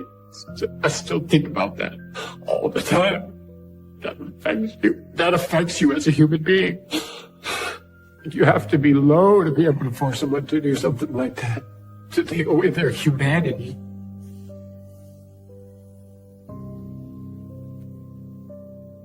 In 2003, I was 8 years old.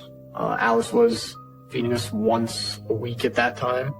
I hadn't seen my mother in months, so at that point, I kind of knew we were just on our own. I just want to get out. I start to try to convince Tyler and everybody else of the same thing. We were mainly trying to figure out how we were going to get out of this situation, because at that time, Danny and Daryl had already talked to their father, Marissa had talked to her father, and nothing had happened. And that's when we started planning for essentially a getaway plan. So one evening, Marissa comes into the room while Alice and Mary are sleeping, and she lets Tyler and I out of the closet, and Daryl and Danny and Caleb are all in the room. And she's like, we gotta do it now. And she's panicked, like frantic panic. What are you doing? Shh. Stay quiet. We're gonna get you out of here. What? Right now? She was like, tonight's the night, tonight's the night. It can't wait. It has to be now. And that's when she had mentioned that we should try to go out the window. You gotta go with them, Daryl. Make sure they get out okay. Then we have to decide, like, who's going, because there's 6 of us. We all can't go, because if Alice comes back in and looks in the room, the same people have to be in the room. We have to get you guys out first. Yeah, you guys have to go. Daryl, Tyler, and I decide to leave, and Caleb, Danny, and Marissa stay behind. We'll be fine. Now hurry. Marissa tried to cover our tracks. She had put the dresser back in front of the closet just in case Alice would wake up and come in. Daryl wants me to get on his back, and then he's going to climb down the gutter. So I get on his back, and he shimmies over the edge of the roof, and he slides down the gutter. And when we land on the floor, the gutter breaks and makes the loudest bang. Waiting for Mary and Alice's bedroom light to just turn on. Like, we all froze, and we waited for a couple minutes. Bedroom light never came on. Tyler jumps down from the roof, and then we start walking up the street. There was a bit of adrenaline, and then you realize, like, you just escaped, and, like, you start, like, looking around, and, like, the sky goes all the way up, and there's trees everywhere, and it was very overwhelming. It's crazy. It's beautiful, though. Myself and my siblings, like, trekking to freedom, is like, it's more beautiful now than it was then.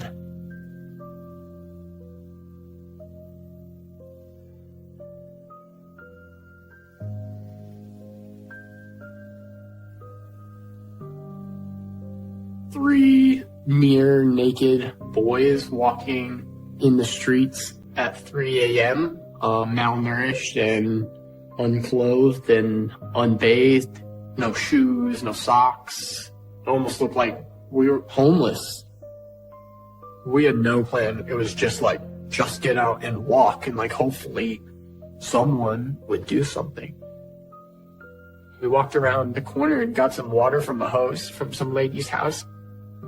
And there was a house light that was on. And there was a lady just standing in the curtain, like, watching us. And she's holding the curtain with one hand, and she's got the phone in the other hand. No more than 30 seconds later, we get a cop car that comes zipping right at us. And they pull us over and ask us why we're walking around the streets of Akron. And we didn't want to say anything at first out of fear that we would just end up right back at Alice's and they would side with her. We were all sitting in the back seat, and that's when they had offered to buy us food if we would have a conversation with them. And they had taken us to get sandwiches and large sports Gatorades. A foot-long sub with meat and veggies and cheese and things I never even had before. I had no clue what the sandwich was. Still don't to this day, because I'd never had it before. And the second we started eating in the back of their car, and they noticed like how animalistic we were eating the sandwiches, and they realized something was wrong. And that's when we kind of started to tell them that we're being locked in a closet and starved and abused, and this is going on. What do you mean you live in the closet? We're not allowed to come out unless Alice says we can. They're not responding.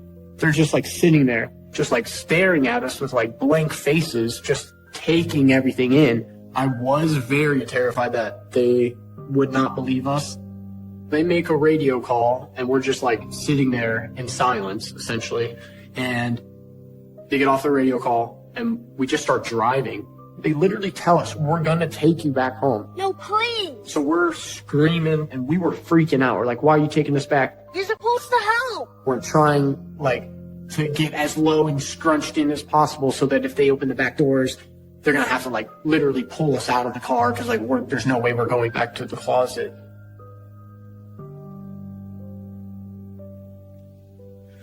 All right, we're taking you back. It was very nerve-wracking. I definitely thought they were going to just side with Alice just like everybody else had. You can't take us back there. And then they're just like, relax, relax, we're not taking you out of the car. And then they stayed in the car with us, and a bunch of other police showed up. They kicked the door in, rushed inside, and then the next thing I know, out walks Alice and Mary in handcuffs, side by side. And that was the last time I saw my mom. I still think about it sometimes. It's definitely a moment that plays in my head. And like, it's nice. Like, I don't know. That was like the moment that like we were all able to like get some peace, and they were gonna pay for what they did.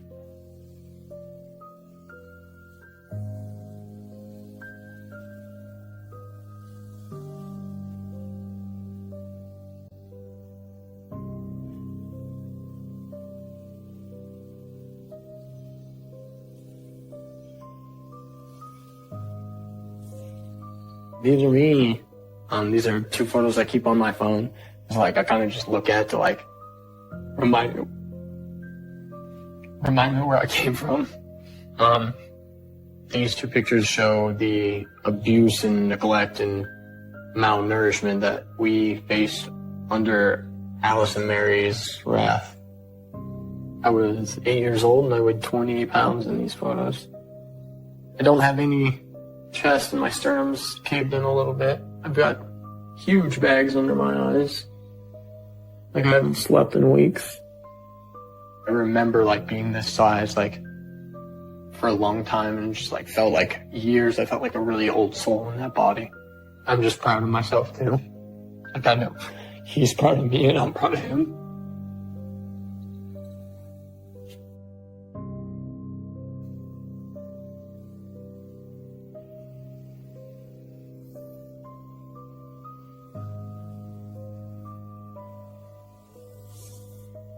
This is my favorite photo. I take a lot of pride in this photo. This photo was taken about a year after. This was like the epitome of being like a kid, and I would just like ride in circles in the driveway all day long. These were good years in my life where like nothing bad happened, where I was able to just like soak up time and like be a kid and do what I wanted, and I didn't have to worry about anything, and people were taking care of me. Someone who wasn't my mother was willing to give me that like time and attention and effort to like have a childhood.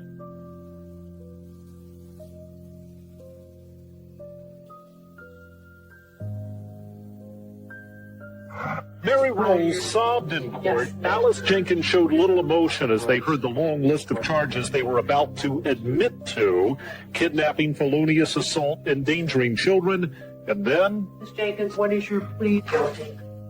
Alice and Mary both pled guilty and were sentenced to 30 years. I think that both Mary and Alice pled guilty just to limit the time they spend behind bars. Judge Patricia Cosgrove held Mary Rose just as responsible, even if she may not have initiated the abuse. At any point in time, if you acted as a mother in this case, you could have prevented the harm to your children. You chose not to. Now, I'm already halfway through those 30 years. It's been 15, so in 2033, they both get out. And like, now that I like start getting closer to that end date, just doesn't seem like enough time. Our conditions as children were worse than their conditions in a state prison. These are their online inmate photos. Alice definitely looks tired in the eyes. Mary has changed a lot. She looks super old. It just makes me angry that they could still be smiling. They almost look content and comfortable with where they're at.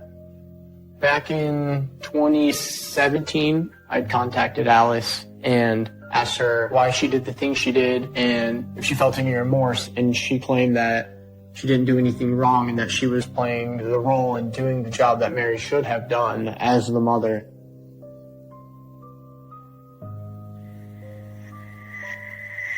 Mary, she writes me occasionally.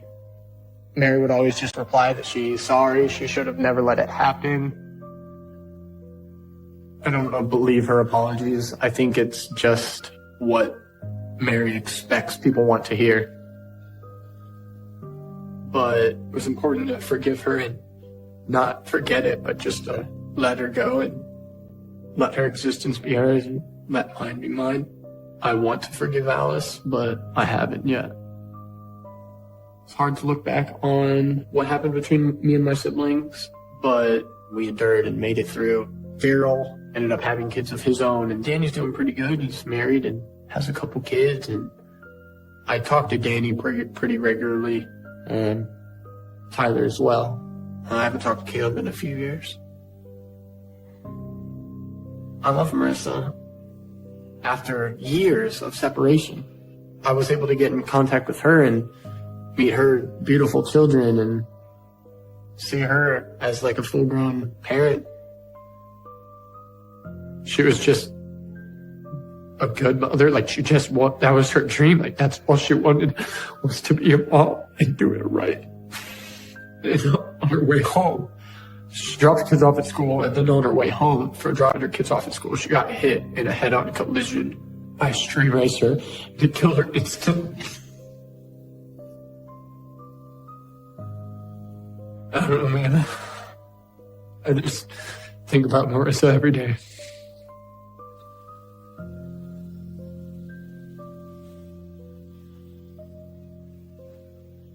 I want to know why it all happened and what could have been a good, like, strong family. Like, there's no reason we couldn't have been. I know, like, I could have died in that situation. Like, they were gonna let me. So, like, I see the world through a lens where bad things are probably happening. And I just want more things to be done about it. You look at the homes, like, nobody knows what goes on inside a house. Like, nobody. You just don't know. There's like demons inside some homes, and like, you just don't know.